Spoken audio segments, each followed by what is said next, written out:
Okay. Well, while some people show up, hey, there's one person here. Hi. um, yeah. So you said Pink Flag is that's one of Wire's albums. Yeah, Pink Flag is a very famous album. Like people put it on all-time lists all the time. If you see Pink Flag by Wire, it's what most people think of when they hear the band Wire. Didn't you've heard the covers of a couple Pink Flag songs? 12XU, One two XU. I 12XU, probably have. Minor Threat I'm. did 12XU on Flex Your Head. They did a version of it. Oh, that's a Wire song. Okay. Yeah, from Wow. Pink Flag. Yeah. Okay. So look I'm up gonna have Pink to listen to. Flag. It's got a lot of great songs. It's got 12XU. It's got Mr. Suit. That's also a song that Minor Threat did a cover of. They got a song called X Lion Tamer, which is really great on that album. So yeah, if you like that album you just got, which I haven't heard that album, but look up Pink Flag and check it out. I think you'll probably enjoy it. It's really good. All From like right. 77, 78, something like that. Nice. All right. Well, we're just gonna get into it because this will be streaming on my channel, after we do this, so anybody can watch it. And seems like I get more, quite a bit of views from what the lives that I've done recently. So we're just gonna let it roll. Hi, CB. CB. Thanks for CB. All right. So welcome, Bruce. Bruce is my older brother. Um, my only sibling from my from our we have the same parents. Anyway, Yeah. yes. We're not half sibling, only half non-half sibling, put it that way. Hi, Large Larch Large, Larch North Carolina. All right.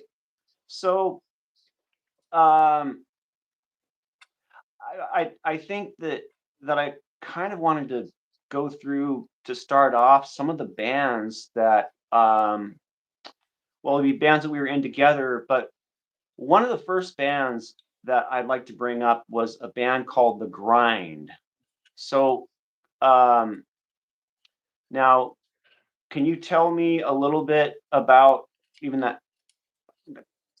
Tell the people watching a little bit about The Grind and like how did The Grind start? Like how did Mm, like say we had like like, well, I think that was about the 4th band I was in at that point, but we had a common player of me and George. George was bass, and he was in pretty much every band with me. I think every band I was in was had George with us. He was a longtime friend from like high school.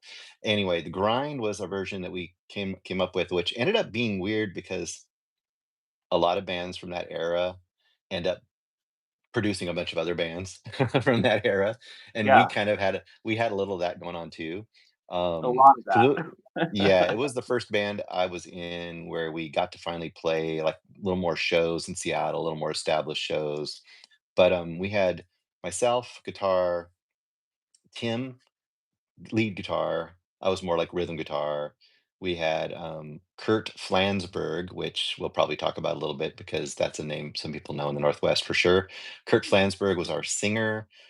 And then we had Sean as our drummer, Sean Durant. And I think that was our main lineup. I mean, we had people kind of fade in and out and like guest spot. We had a weird thing where I don't know how it came up, but we'd have people kind of just come up on stage and do like a song with us.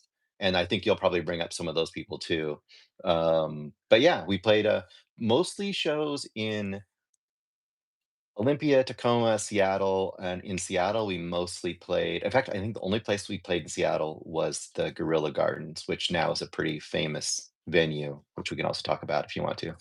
So yeah, let's I want to go over some of the members a little bit more. So Yep. there was a guest singer named Stephanie Sargent, Yep. and she went on to start 7 Year Bitch. And Yep. Stephanie would sing what did you sing the I Want to Be Your God version of I Want to Be Your Dog, or did she sing I I Want to Be Your think I think that I'm not sure. We used to do "I Wanna Be Your God," which was just "I Wanna Be Your Dog" with slightly changed, but not Yeah, really. And then people, I think that one would be one where people would just come on stage and sing, help sing yeah. with us. But she would come up pretty consistently, and I don't honestly remember if it was "I Want to Be Your Dog" or "I Want to Be Your God." It doesn't really matter. You know the song. It's There's that song basically. photos of her playing with what Yeah. jamming with actually, okay, I played drums in 2 songs in The Grind where Sean Durand, who played drums in The Grind, would switch to guitar, and I'd Yep. play drums on those songs.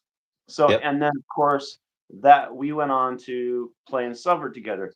Also, Yep. Slim Moon read, Yep. his poetry, and, Specifically, he did "The Black," which he later recorded on his solo album. He did this, poem called "The Black," and he'd come up there, and we would just play I forget, we just kind of jam and do some kinda weird little instrumental thing, and he would do this, spoken word thing called "The Black," which he did also with us when we went into Chaos and did a on the radio on I Chaos, really so hello, okay. Rue. Um, okay, yeah, and so Slim Moon, I think that would have been before Nisqually Delta Podunk Nightmare. Yep, right That's about one the of the first time, but things. yeah, a little before. Yeah, so Slim went on to start Kill Rock Stars record label, which released Yep. everybody. And Most especially Elliott Smith, people everyone knows Elliott Smith and yeah, a bunch of other stuff. yeah, oh yeah, massive amounts of great music. And Kurt, of course, Kurt Flansburgh. Um, he was in a side project with the Melvins called the Stiff Woodies, and they did Hmm. like AC/DC covers. And I think Buzz played drums or something. Yeah, so the Stiff Kurt was in yeah Stiff Woodies, and Kurt was also in a band called Danger Mouse with Yep. Donna Dresch, who Yep. Donna also played bass for a little while in Noxious Fumes. And Donna, of course, was in Team Dresch. Donna was in Dinosaur Jr. Donna was also in the Screaming Trees. Well, yeah, Just and it's people don't been get it pretty that weren't amazing. around back then. People like around then, like all these people, we just hung out at Yeah, shows. yeah, Like, exactly. like I knew Slim because we'd hang out between sets of different bands, and you get to know the people either that were in bands, like that's how we get to know the people like Buzz or whatever, or there were certain people that would just come and only see the main band, or they'd hang out outside the whole time, and they'd just go in and see like whatever big band was coming through, like Descendants or something. And but then there were some of us that would come and watch the whole show and watch all the bands and watch all the weird local acts and the upcoming bands and whatever. And that's the kind of people I'd end up talking to. And I remember Slim was one of those people. And I remember Slim always had his like cowboy hat. A lot of times he had a cowboy hat and like a punk rock shirt or whatever. And we'd talk about everything from punk rock type stuff. Also, he was into like I remember him talking about the cult, when the cult was doing their thing. So kind Yeah, of he already was kind of cross genre. So yeah. that's how we kind of got to know him. And of course, Kurt. Well, we can talk more about it. You've mentioned whatever. And Tracy Miranda would come up with Kurt and come to the band practices, and she'd take a lot of photos and just really just into supporting the band and the scene. And did you meet Sean through Tracy? I Sean, don't remember how we met Sean because I know we were looking for drummers for a bit, and maybe Tim. I don't know. Somebody knew Sean. I just remember vaguely going out to Sean's place. He was living out in where was he living? Like in someplace between Seattle and Tacoma, and we went yeah, because I and know Kurt was living in Puyallup. I remember that. Edgewood, So, Edgewood. yeah, yeah. Yeah, So he we went came out and back from the met. barn.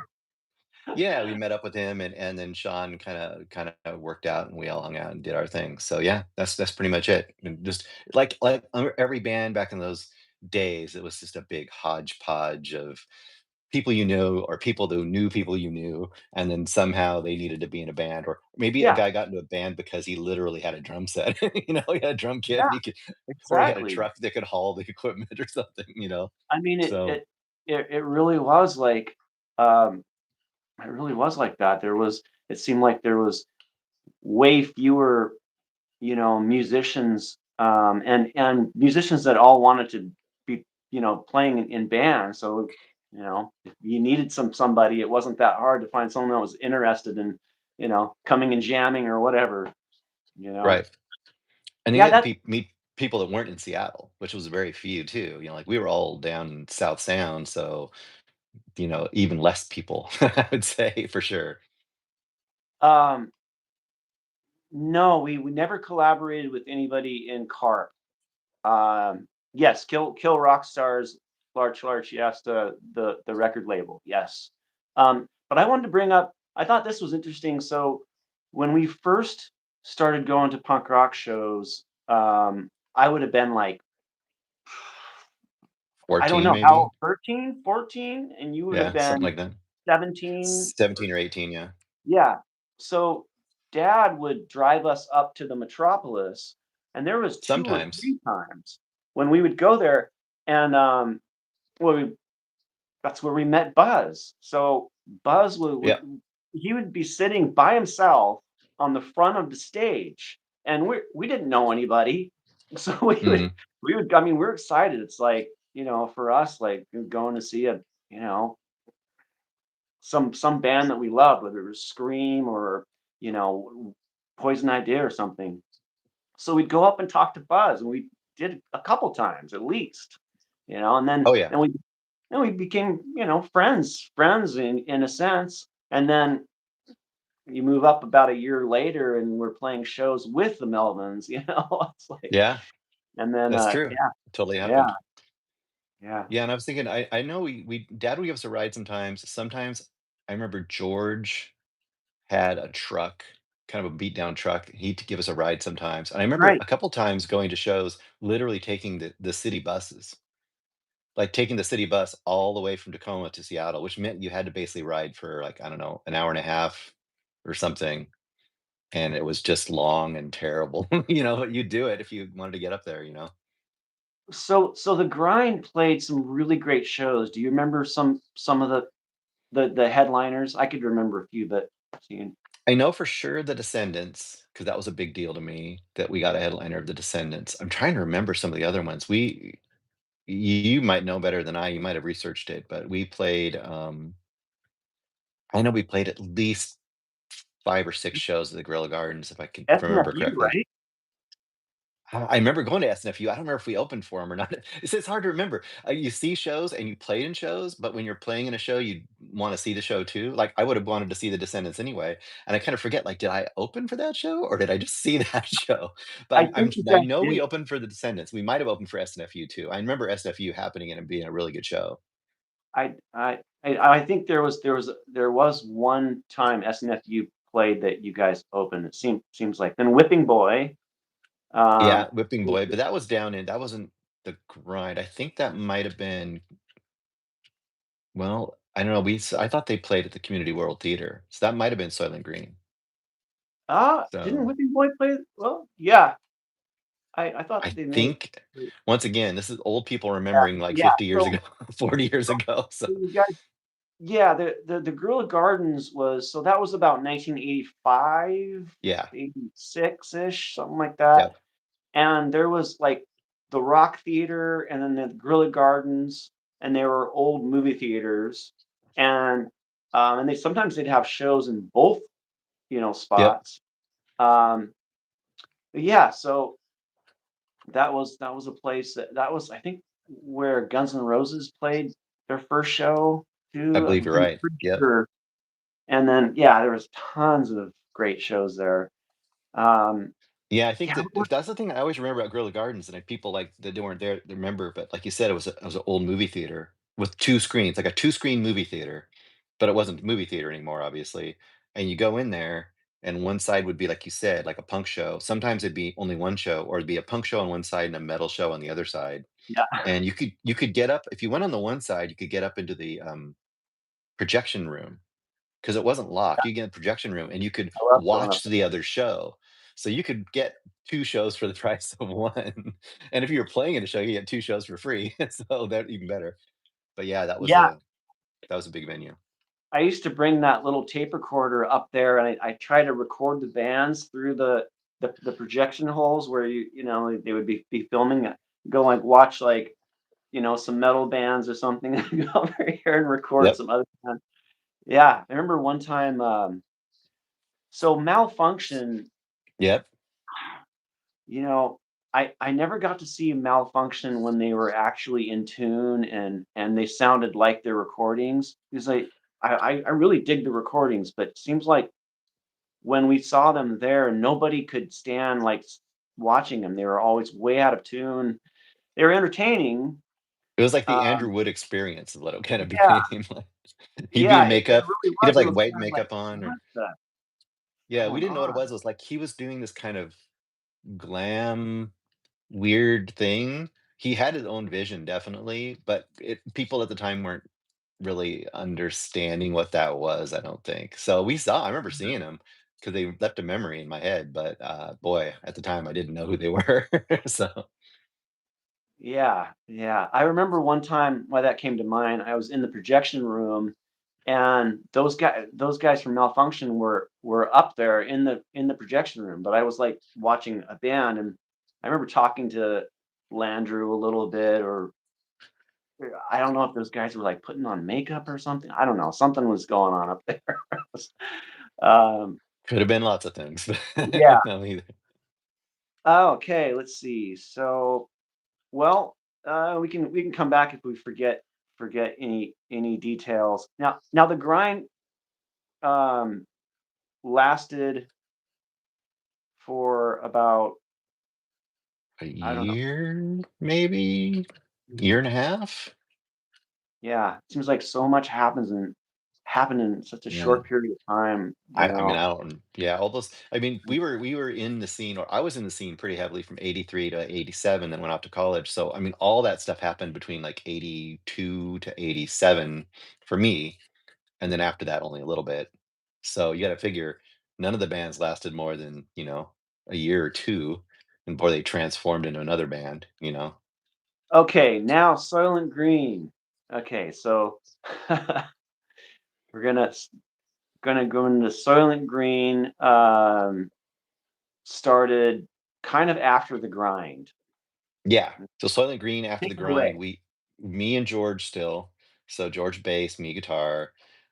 We basically literally just had to find people. And once again, it's hard for me to remember how we found people because ended up with people in that band that we didn't know at all. I feel like somebody knew Matt. You guys must have known Matt, or somebody must have known Matt because I think I he did. used to hang out. Yeah, he used Yeah. to hang out at the 56th Street house, and I know, or maybe around other friends that you guys knew. So somehow Yep. we got in touch with Matt, and Matt was our singer, and then Fred was just a dude. I think we literally auditioned drummers. So I think we literally put an ad or something and tried drummers out. And we've had a few people, but no one was like that good of a drummer. And Fred was a pretty good drummer, but the weird thing about Fred was he wasn't into the punk rock scene at all. Like, just imagine, like, almost like a jock, just like a dude. But he was totally, like, down to just try it, and he liked the idea that he got to play really loud. Like, I remember him breaking drum heads a lot because he just played really loud. We were like, "Okay, he likes to play loud, we'll teach him how to do the rest." And he was just kinda he was like, imagine, like, a guy who knows nothing about punk rock kinda being mind blown because he's going to punk rock shows. That's kinda what he was like. He's like, "What's going on?" So we had that guy as our drummer, and then, Where that did you was practice? oh, yeah, and we practiced. So his dad owned a meat packing plant, called, Crown Meat, and, in Tacoma. So we used to we tried practicing, first of all, in, this, like, shed. They had, like, a metal shed, or storage shed out back of the Oh plant, god, loud. and it was so loud and echoed really bad. I mean, you can imagine it was cold. So then we tried actually practicing inside the meat lockers where they had, like, sides of beef. And it was really cold, but it was, like, awesome. We took a couple pictures in there because it was, I mean, like, image-wise, it really worked because it was just, like, crazy, like, you're standing next to all this, like, carcasses. I mean, it's terrible. I mean, I would love to be vegetarian, but I wasn't there. Soylent Green, I love it. Soylent Yeah. Green So practicing in meat. eventually we ended up, pretty much practicing in, like, the business office. So after hours, we'd go to the business office of this meat packing plant and we'd practice there.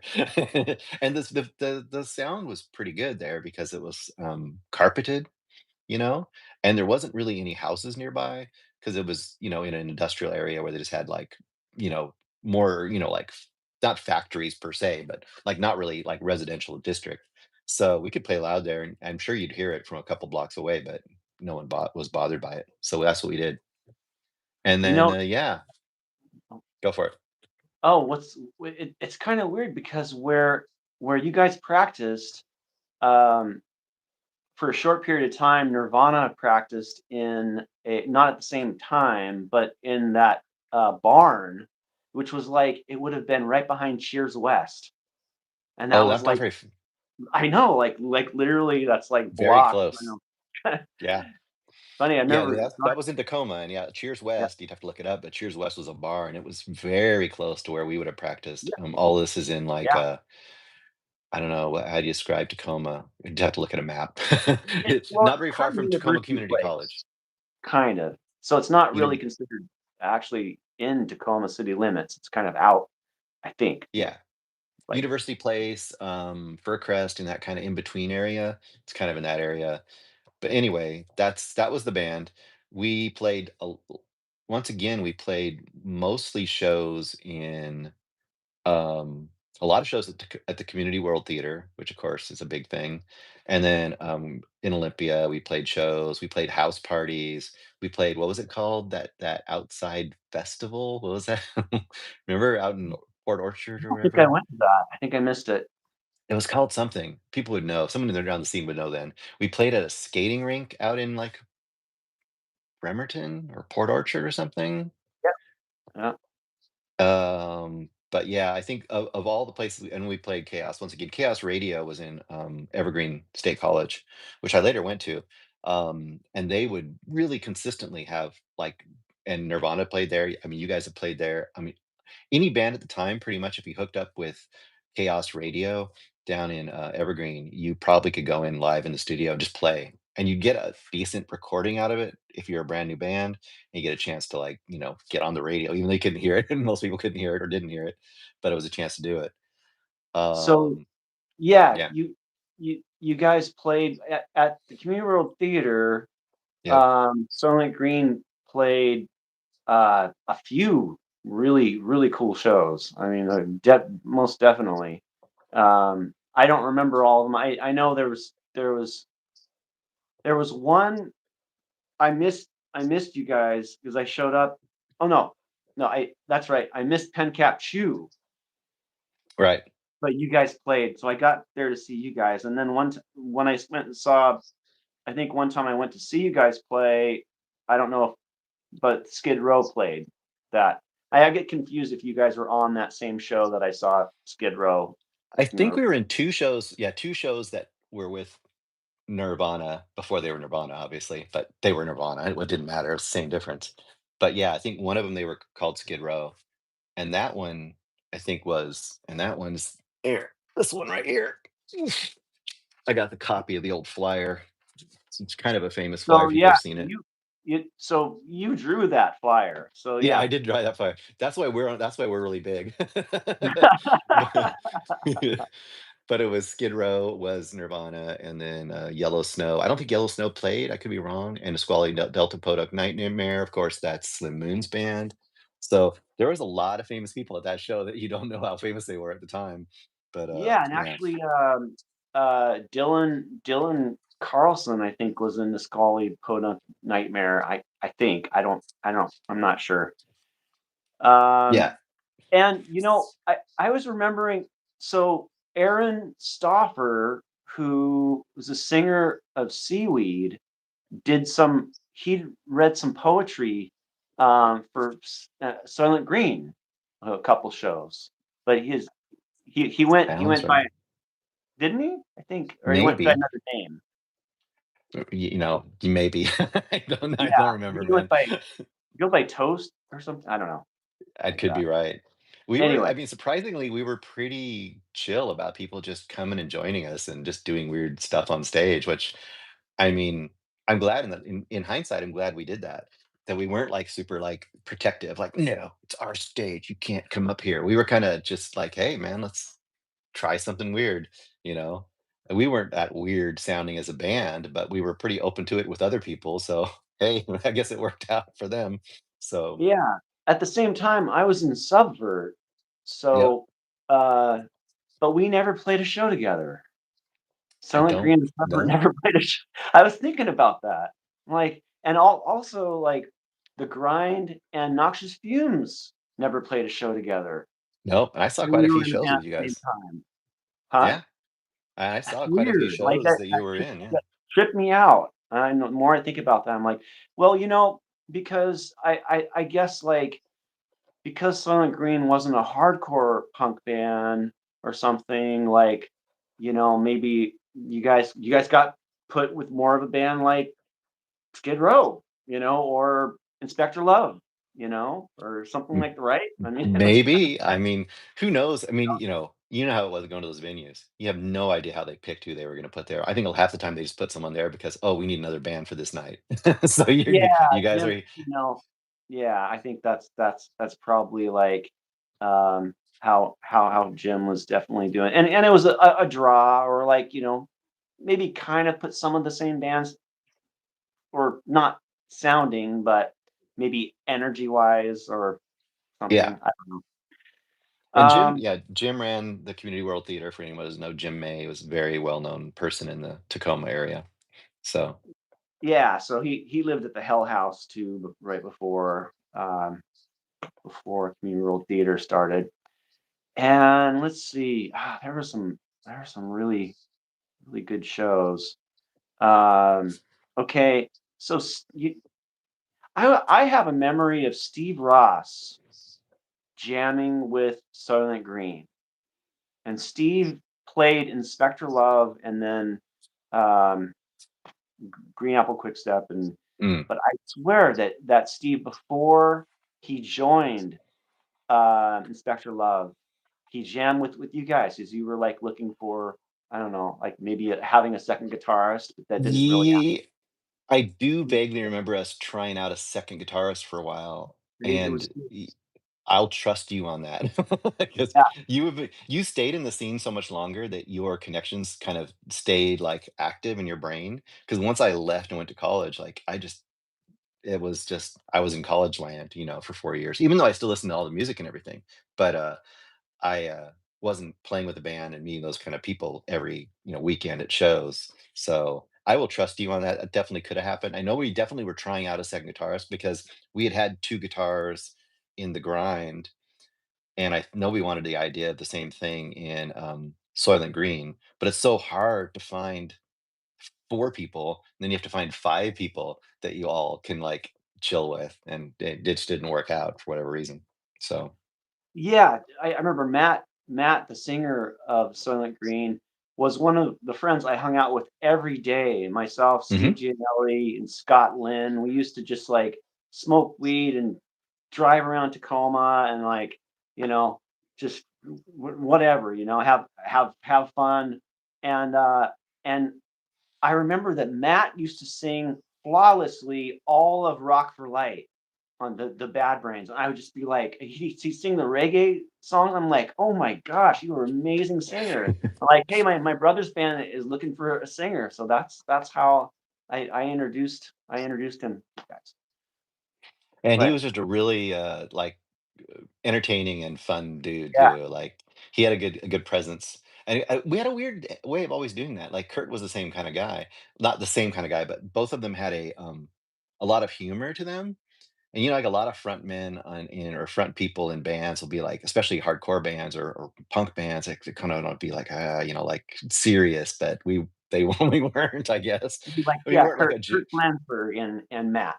Oh That's what you're yeah, talking. Kurt and Matt both were very like Yeah, had a lot of humor. In fact, for the yeah, longest time, humble and funny, and yeah, Kurt, absolutely. we when we were trying to make up a name, like we got the grind. The grind ended kind of happening because I think George was really into skateboarding and like grinding. He wasn't thinking. He said, "Oh, and it sounds kind of like grinding music." But Kurt wanted to originally call us the Madonna wannabes. Do you remember that? Yeah. We were gonna be the Madonna Wow. wannabes. What a great band name. That's It really amazing. was, thinking in reflection. I remember that. Wow. Yeah, that Okay, would have been a hey, good band name. Max, hi. What did Max write there? Can I? Okay, there we go. I was born in 1980. I had 13 years old when Nirvana came to Brazil. I remember Kurt never got his bangs out of his eyes. Sounds about Yeah, right. God, the Brazil show they played must have been like half a million people or something. I don't know. Not that many, but there were so many people there. I remember seeing video of that. That's like I don't Yeah, even know how many people. You can only and I only think imagine now. It's like that's gotta be kind of mind blowing to people because you think people like, like, Max here probably think of Nirvana as kind of always kind of blowing up and being big, but, like, these shows that we're talking about, where we played with them and when you played with them, even when they started to get a little bigger, they were still relatively really small.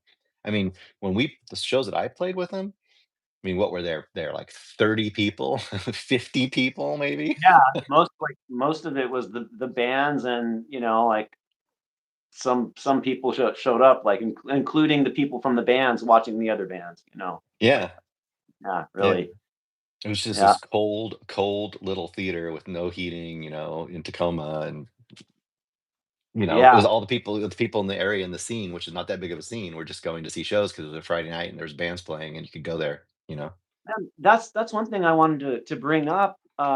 So like back then, there was I wrote like there was really a lack of things to do, really, and being like creative types and liking music and film. I mean, really, you know, playing music, going to see bands, going to see movies, hang out with your friends. I mean, unless you're like really into sports or something. I mean, or skateboarding, right? So it's kind of like that's what we did. Even then, Uh, where you couldn't go somewhere to skateboard, there weren't any parks. There That's weren't any right. I skate mean, it was parks.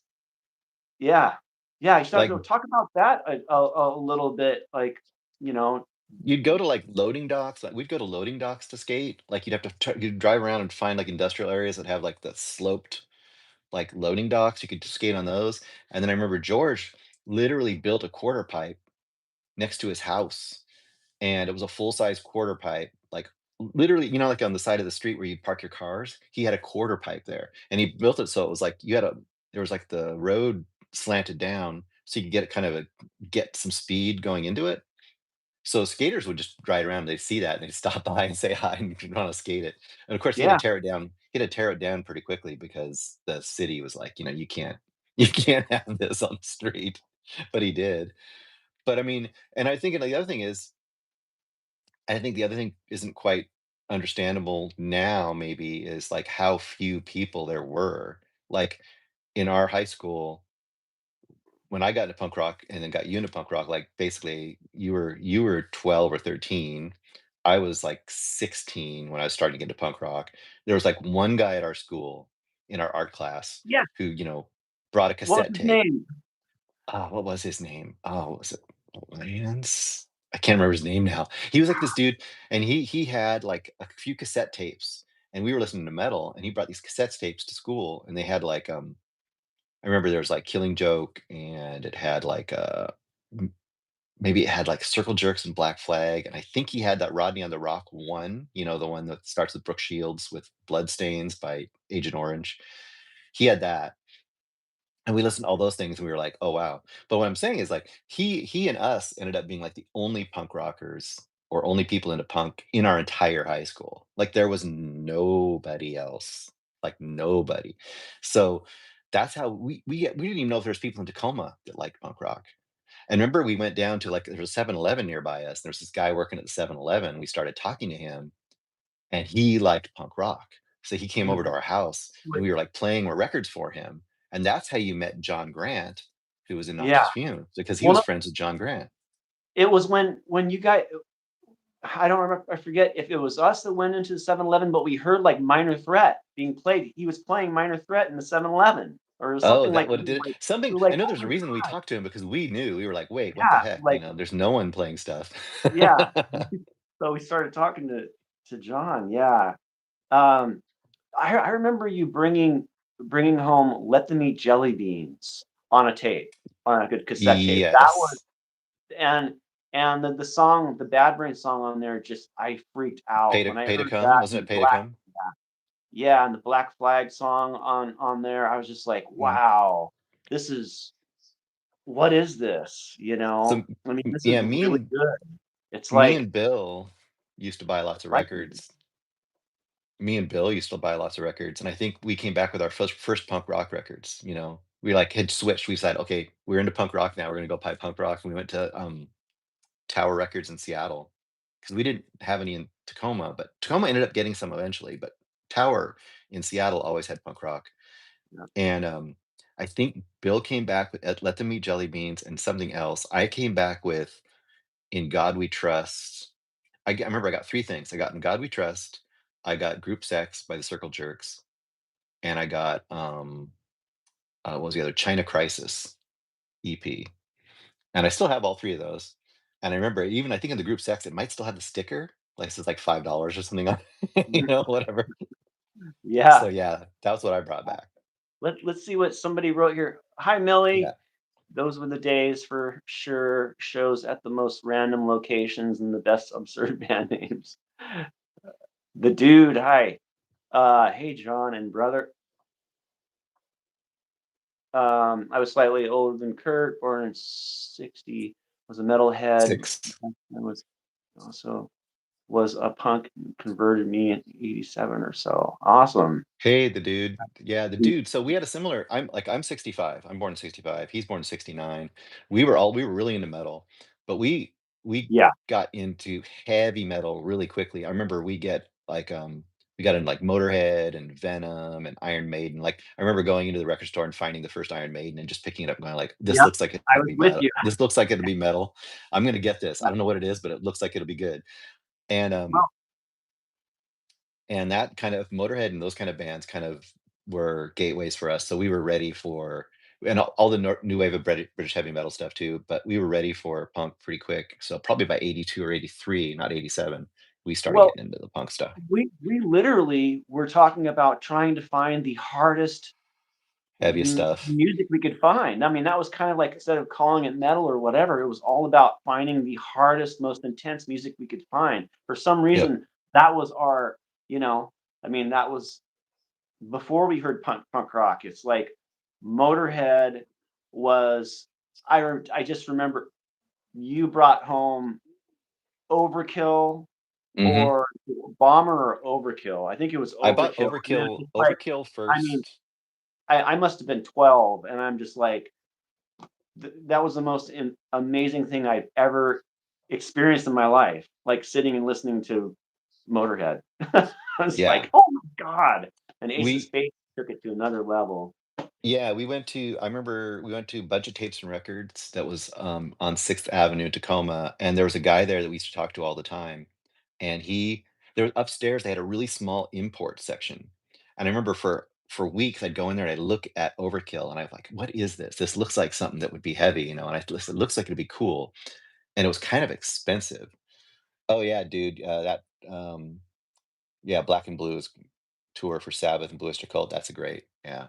But, I ended up buying Overkill, and then I bought the first Motorhead from there as well, and that same guy that worked there gave Bill was one of our best friends, he gave Bill a copy of Funhouse by the Stooges, and he said, "You need to have this too. This is really good." So we got into that at the Wow. same time. So that was also kinda getting us into the idea of kind of weirder, kind of punk rocky kinda stuff. MC5 too. I remember the MC5, yep, MC5. MC5. So, yeah, and then I remember when we got Ace of Spades, we were like, "Oh, this is now it's hit full level," you know, we're right there. I remember calling KISW. They used to have they used to have, like, a request thing. You could request songs, and they'd only pick stuff they wanted to play anyway, you know, and at that time, they were playing, like, the real like, you know, Van Halen and whatever was the big stuff, and somehow I convinced them to play Ace of Spades, and I remember after they played it, they were like, "Well, that's terrible. This is not even hardly music or whatever." They kind of like slammed it. They thought it was terrible. But I was thinking to myself, "Well, we got Ace of Spades on the radio, you know?" Yeah, yeah. It took a while.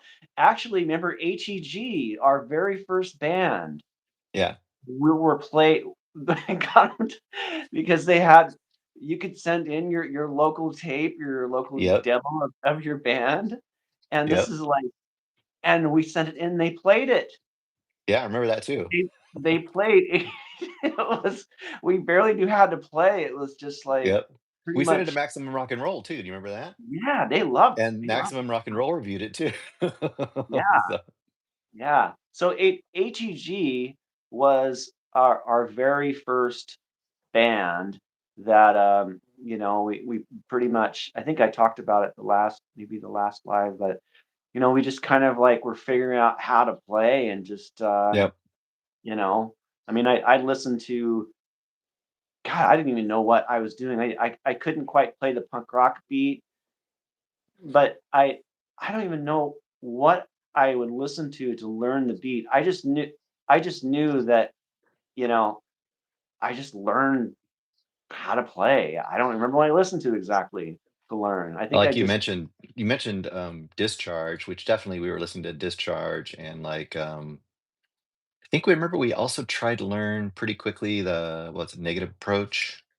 That was another one. Cause that oh, Nothing yeah, song. Nothing. The song Nothing was the one we covered. Yeah, that was one Yeah. we tried.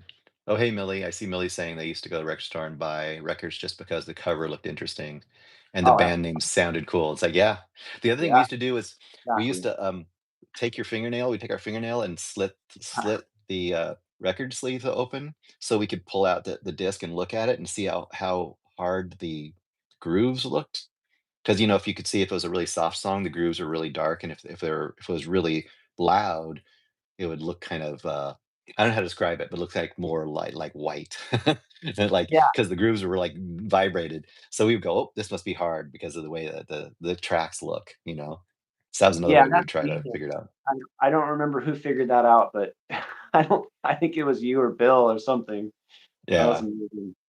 And then Absolutely. after but not too long after that, we started getting fanzines, and once you had fanzines, you knew what releases were coming out, you'd start looking for them. You'd be getting, like, "Oh, it's this band, Suicidal Tendencies, okay, I'm gonna see if I see that record, I'm gonna grab it," or whatever. It wasn't Do you purely still chance. do you still have all your Maximum Rock and Rolls?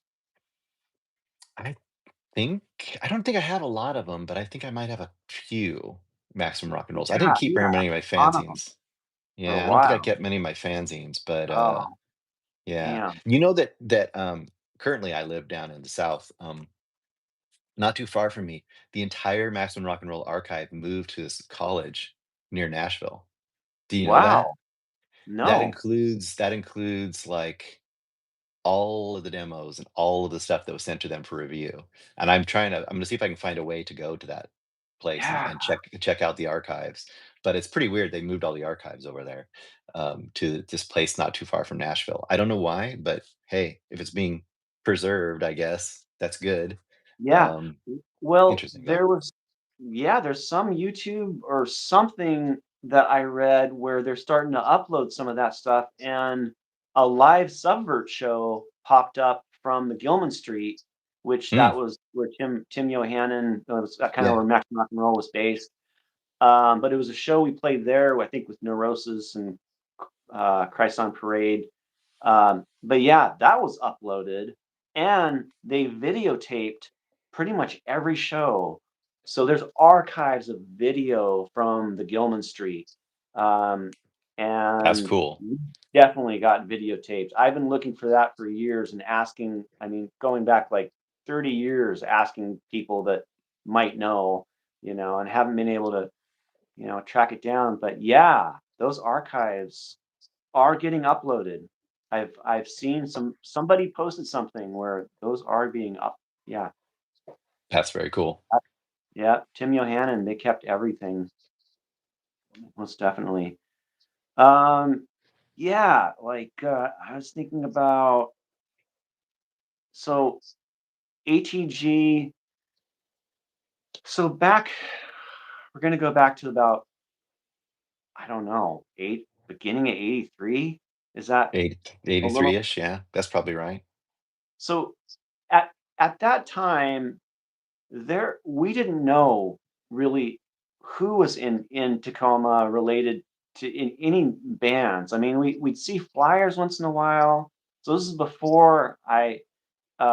joined Noxious Fumes, and that era. So it's like going back like a year before that, maybe a little more.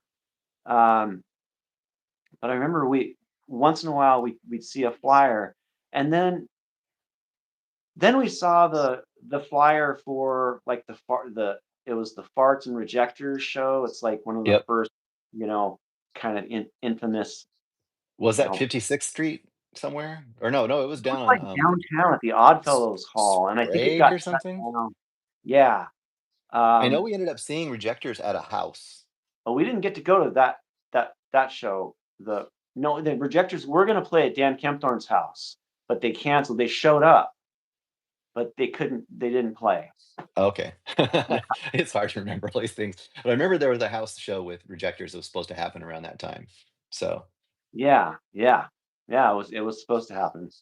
Um, and let's see, any HEG stories? So there's yeah, we didn't play much as ATG. It was a really short-lived band. It was just us trying to do something. It gave us an excuse to basically get like I got a guitar and we had some sort of a and George was getting a bass, you had some drums. We played at least one house party. that was the Um, very first and the show. biggest the biggest things we were trying to together a little demo, which we like I said, we sent to Maximum Rock and Roll and we sent to the radio station, but we didn't really ever do much as ATG. It went away pretty quickly. And that's what and then we had that quick little in between as Vampire Circus, which was also very Vampire short-lived. Surgery. And Heckler, which And is Heckler. the That's version right. called Heckler is on the Rock and Rail comp. Right. And yeah, and the Rock and Rail comp is become finally it deserves like, a place in history. It It's would the have been weirdest story. We could go like, yeah, we actually beat Sub Pop to releasing Green River and the Melvins. it's not wrong. It would have been It's the not wrong. first, like, true Northwest, like, underground music compilation ever made, and we were putting it together just off of pure chance somehow. We Yeah, just Dave. decided yeah, Dave we had a lot decided to to do. yeah, write all these different bands and try to see if we could get a few songs that put on a compilation. We're gonna make a compilation tape. I don't know why we No, did a tape. we put an ad in Maximum Rock and Roll Okay. and the Rocket because 10 Minute And Warning sent us a tape. Green Green River River. sent us a tape. We were friends with the Melvins, Hey, and Remy. Buzz gave us the first demo. Yep, Um, and then we were friends with Girl Trouble, so Girl Trouble's on it. And then yep. our side band with David singing was called Heckler. Heckler, which turned into Vampire Circus. And then we had some non-Northwest bands. We had, Yeah, Claude Coma and the IVs from yeah. San Diego, and, I think we had a band called Psycho? Or s Psycho, yes, Psycho released. There's like three of the bands on there ended up releasing albums over the years, and you It's know, so and weird. we were like, we didn't have any money. We didn't know what we were doing to make. So we probably Nope. made a total of like I don't even know how many copies. Probably 10 to 20 copies or something. Um, and you had the idea of going to thrift stores and getting like an old cassette and then removing the label, and then recording over it. It was as You do it know, yourself as you could I, get. yeah, because we couldn't really afford a bunch of tapes. So yeah, it was like DIY to the extreme, but it Yeah, happened. And yeah. the fact is it actually did happen, and it's listed on Discogs. Have you seen it on Discogs? It is. Yeah, I mean, it's yeah, probably yeah, it's like if you own a actual copy of that, it's probably worth something just because it's worth so a obscure. lot. I have probably the only copy that was one of ours. It was yours or my I don't know, but Yeah. I I don't I have one know that anymore. I know that, I have heard from a couple friends from Tacoma that they still have a copy. Yeah. Oh, that's extremely sought after if anybody ever wanted to sell it, because I think somebody told me that was the very first Melvins release. It's probably true. It's Yeah, it's like, because it was "What? right Whoa." before they put out, what was it called? Like, 4 it started out as 4 songs or 6 songs, whatever it's called, and they kept changing it to about the amount of songs they added to it. You know what I'm talking about? Well, yeah, but the it well, there was the first 7 inch and then the 12 songs, but before that, there was a comp on K Records with the Oh first yeah, Noxious Fumes release too. So, right. but I think there might be something else they released right around that time. So Noxious Fumes is on. It's called Let's Kiss comp, and it's Mm, cassette only. And Melvins are on that same comp, I and can that believe was the that sounds very right. first release. But there might be something else. You got to go way back into the Melvins have so many releases. I don't know. Yeah. I mean, like 100 or something, maybe more. I don't even know. Like ridiculous. I don't even know if Buzz knows. Like, hey Buzz, how many? How many? He'd probably go like, fuck, I don't I mean, you got know. to think about how much stuff they've done. I mean, there are people that have done like, obviously Melvin's like archives. There's people that are hardcore into whatever band they're into. They know more about it than the band probably does. Raimi is asking, did we listen to Willard? No, I don't know I've Willard. heard of Willard. I yeah, that's what's his name from Soundgarden? I think he was in that band. The bass player from Mm, Soundgarden, the one of the bass players, if I'm not mistaken. But yeah, now the Melvins. Okay, so we should talk about the Melvins for a second and our love for the Melvins yeah. because early on, like I was so excited about the Melvins. I mean, it's kind of like you know some of those people Hey, watching, Andra. whatever. I mean, it's like the same type of excitement as like a band like Nirvana. Obviously, I Yep. mean, like I love the Melvins and the slower songs. I mean, like literally, like s- um, "Set Me Straight" and "Matt Alec" and Yep. like "Rabbit's Revenge." Just like the Grinding slow songs, it was like, process. fuck yes. It's like and their fast stuff completely ripped. But they were a hardcore band initially. Well, not Yeah. very first, when we first saw them. So I think Buzz, you interviewed Buzz and Dale, uh, and you interviewed Like those 10 guys. years ago. Yeah. Like 10 years ago. Yeah, and they said that didn't Buzz he thought that we were at the very first show when you mentioned that I we were at the think very first he did. I know we show. definitely saw one of their first shows. Was that Yeah, well, one that was the show we saw at the was it the Graven Image? yeah, where it got shut down. It got shut down. I think And that that was one of their, if not their first show, it was one of their first shows, like actual paying shows. They might have had some parties before that or something. And I remembered even at that show, I remembered we talked to him too. Like you said, we'd met him before. And I think the thing that struck me about them was, first of all, the name Melvins is totally weird. Like, what is this band? You know? And then right, they played really heavy, but then they could play really fast. They could also play really heavy. He had a rock and roll over sticker on his guitar. He I think the thing with about Buzz at least, and because I talked to Buzz the most, although I talked to Matt and those other guys too, but Buzz, he just really seemed like very similar, like personality wise, like kindred spirit. Like he was someone who had really got into heavy, like rock and metal, and he still kind of liked parts of it, but then he also was just like into the punk rock thing too, and it was just like into just making heavy music. So I think, and he was also just a funny dude and kind of sarcastic, and we yeah, just like would talk and just talk about movies and whatever. yeah, So I think we just got along, as far as people go. I think it was someone yeah, we really got along with. And musically, we just loved their stuff. yeah, yeah. Um, and Helltrout, initially Feast, they were with the first drummer, they weren't that fast, they played more like kind of medium pace stuff, but they were like I just remember loving the Melvins from the very beginning. I mean, same. definitely. Hey, Andre, Raimi Winter, Feast was a great band as well. Yeah, I think I may have seen Feast.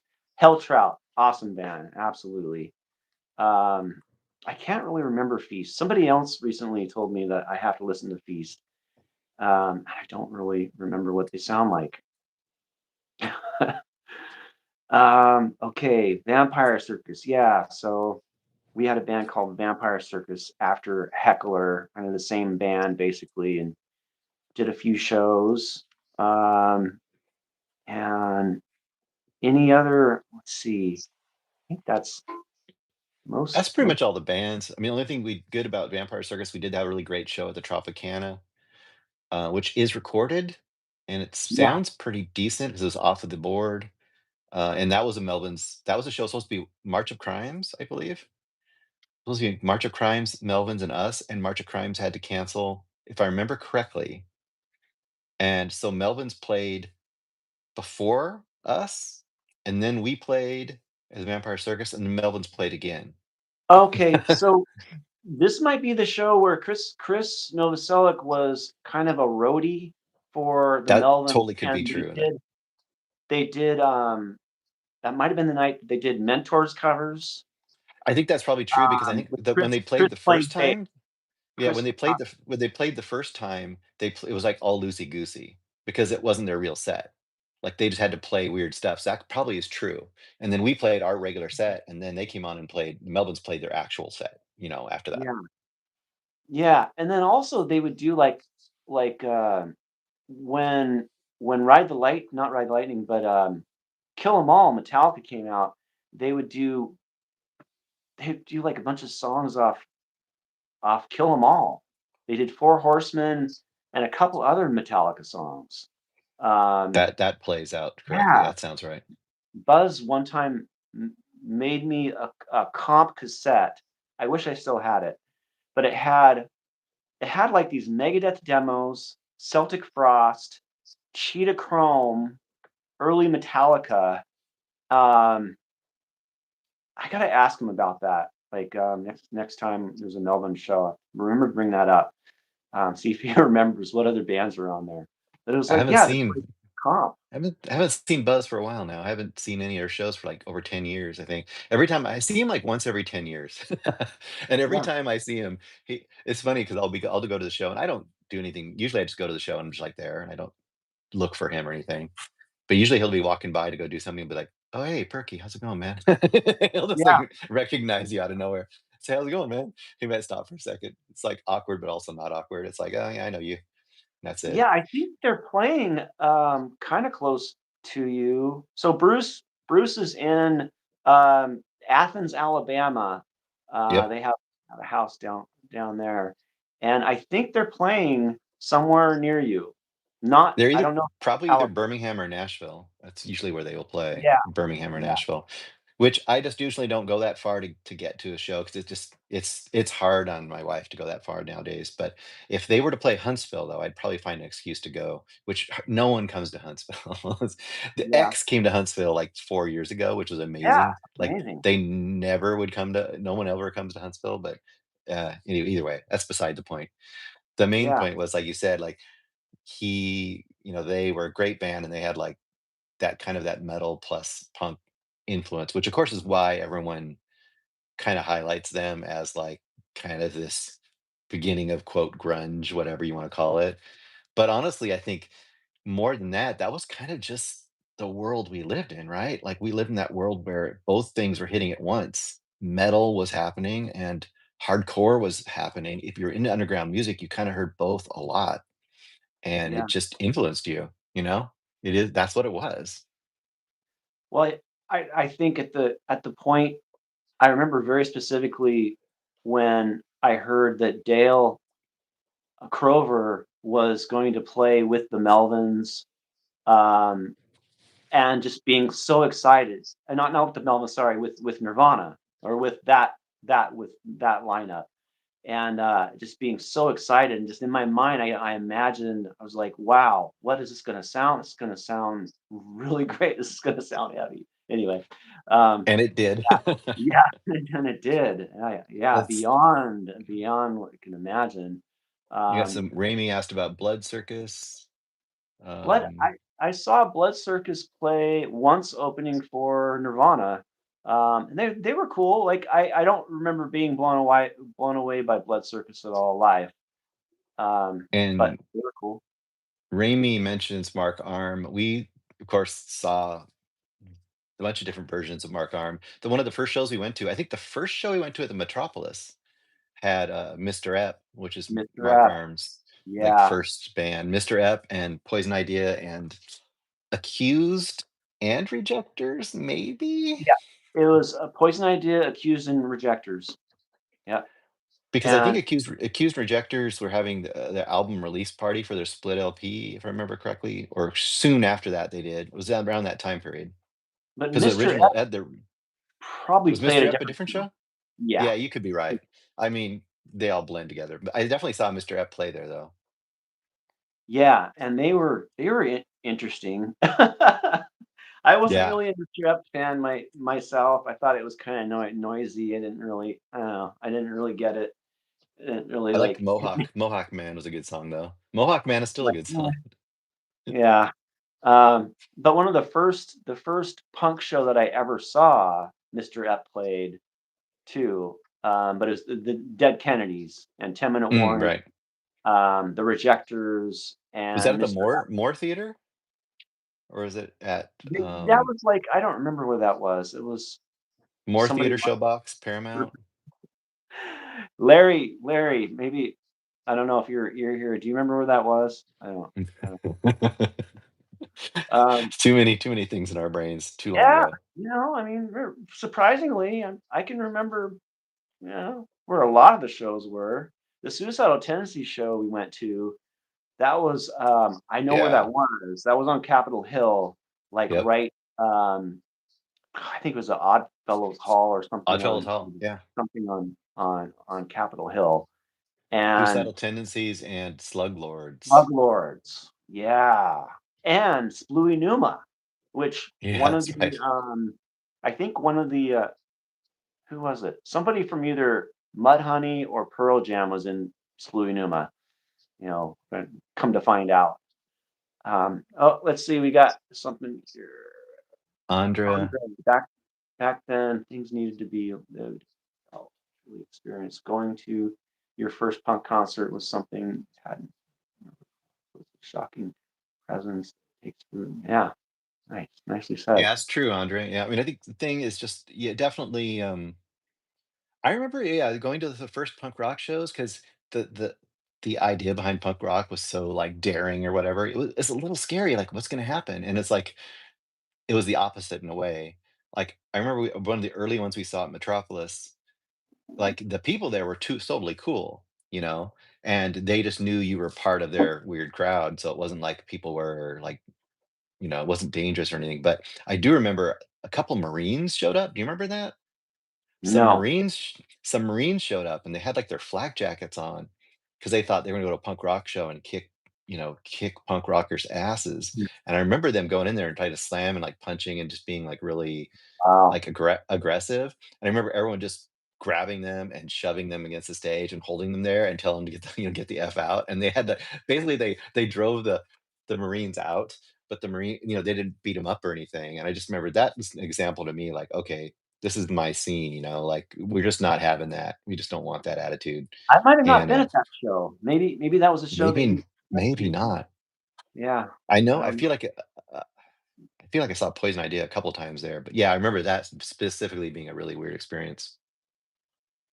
because I don't Where think I we took the bus up.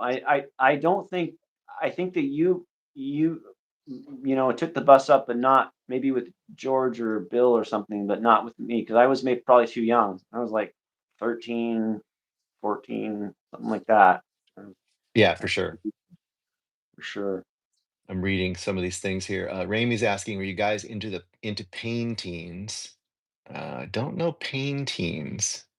It said, Yeah. I saw all my punk and noise bands in Austin. Uh, Okay. yeah, Great Austin. city. I know. Yeah, Austin and Texas had a huge scene back. It wasn't like the Dicks and the Big Boys and some of those bands all came out of Austin, if I remember correctly. Butthole Surfers are Um, from down there too. I mean, yeah, there's yeah, interesting punk bands from down there for sure. Austin's, yeah, it's always been Austin, Dallas, Houston. Yeah, most definitely. Well, um, anything uh, else? I think we've hit a lot of things. Uh, well, probably gonna wind it up. Thank Cool. you everyone for coming by and commenting and all of that. I'm gonna be doing some other lives or videos with some other musicians, friends, and men in the scene. I'm not going to confirm anything on video right now, but it looks really good for one coming up for sure, probably next week. And thank you, Bruce, Yeah, for man. coming by and spending Yeah, time. Always great to see you and talk to you. Don't get to do that very often as we're both for sure. busy and everything. So Well, we're um, always like, we went through all this stuff. Is it interesting to anybody? But yeah, hey, it's worth it's worth yeah, throwing out there. You never know. there it is. I mean, there's a lot more we could touch on at Yeah. some point. We'll do this again. Yeah.